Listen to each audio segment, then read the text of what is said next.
ब्रह्म स्थिति कैसे प्राप्त होती है? 21 दिसंबर 1819 को श्री स्वामीनारायण भगवान करुणा करके परमहंसों के सामने कहने लगे कि वासुदेव महात्म्य नामक ग्रंथ हमें अत्यंत प्रिय है, क्योंकि इस ग्रंथ में भगवत भक्तों के लिए भगवान का भजन करने की विधि बताई गई है। और भगवान के भक्त दो प्रकार के हैं। इनमें से एक प्रकार का वह भक्त है जिसका भगवान संबंधी निश्चय तो यथार्थ है, परंतु वह देहात्म बुद्धि सहित भगवान का भजन करता है। दूसरा भक्त तो अपना स्वरूप जागृत, स्वप्न, सुषुप्ति इन तीनों अवस्थाओं तथा स्थूल, सूक्ष्म और कारण तीनों देहों से परे चैतन्य रूप समझता है और अपने स्वरूप में भगवान की मूर्ति को धारण करके भगवत भजन करता है। फिर तीनों अवस्थाओं और शरीरों से परे अपने स्वरूप को अतिशय प्रकाशमान देखता है और उसी प्रकाश में उसे प्रकट प्रमाण भगवान की मूर्ति अतिशय दे दीप्यमान दिखाई पड़ती है। ऐसी स्थिति उसे प्राप्त हो जाती है, और जब तक ऐसी स्थिति नहीं हुई तब तक भगवान के भक्त होते हुए भी उसके सिर पर विघ्न मंडराता रहता है।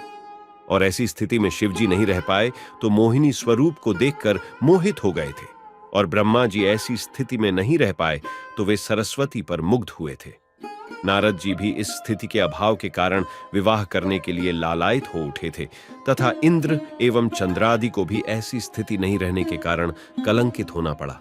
अतः भगवान का भक्त होने पर भी यदि इस स्थिति तक नहीं पहुंच पाया तो भगवान के स्वरूप को भी वह मनुष्य भाव से देखने लगता है। जैसे राजा परीक्षित ऐसे भक्त नहीं थे तो उन्हें भगवान की रास क्रीड़ा की बात सुनकर श्री कृष्ण भगवान पर संशय उत्पन्न हो गया। शुकदेव जी ऐसे भक्त थे तो उनके मन में भगवान के प्रति किसी भी प्रकार का संदेह नहीं हुआ।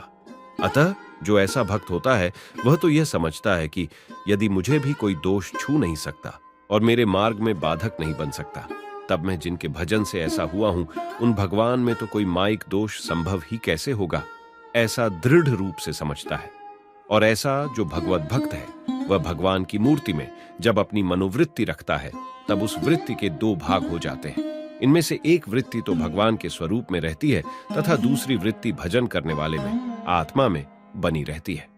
भगवान के स्वरूप में रहने वाली वृत्ति प्रेममय वृत्ति रहती है, तथा भजन करने वाले आत्मा में जो वृत्ति रहती है वह विचार युक्त हुआ करती है। और यह वृत्ति भजन के सिवा जो भी अन्य संकल्प विकल्प होते हैं उन सभी को मिथ्या कर डालती है तथा भजन करने वाले के दोषों को मिथ्या कर डालती है।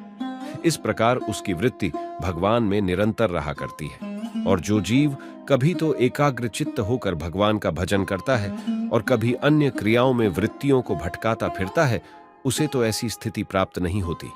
जैसे पानी का घड़ा एक जगह खाली कर दिया जाए और दूसरे या तीसरे दिन भी उसी स्थान पर पानी डाला जाए तो क्या वहां जल से भरी हुई झील बन जाएगी?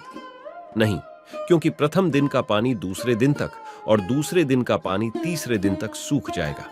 परंतु यदि उंगली जैसी छोटी सी पानी की पतली धारा भी निरंतर बहती हो तो वहां धीरे धीरे बड़ी सी झील भर जाती है। उसी तरह खाते पीते, चलते फिरते तथा शुभ अशुभ क्रिया में सदैव भगवान के प्रति निरंतर वृत्ति रखना, तभी ऐसी दृढ़ स्थिति हो जाती है।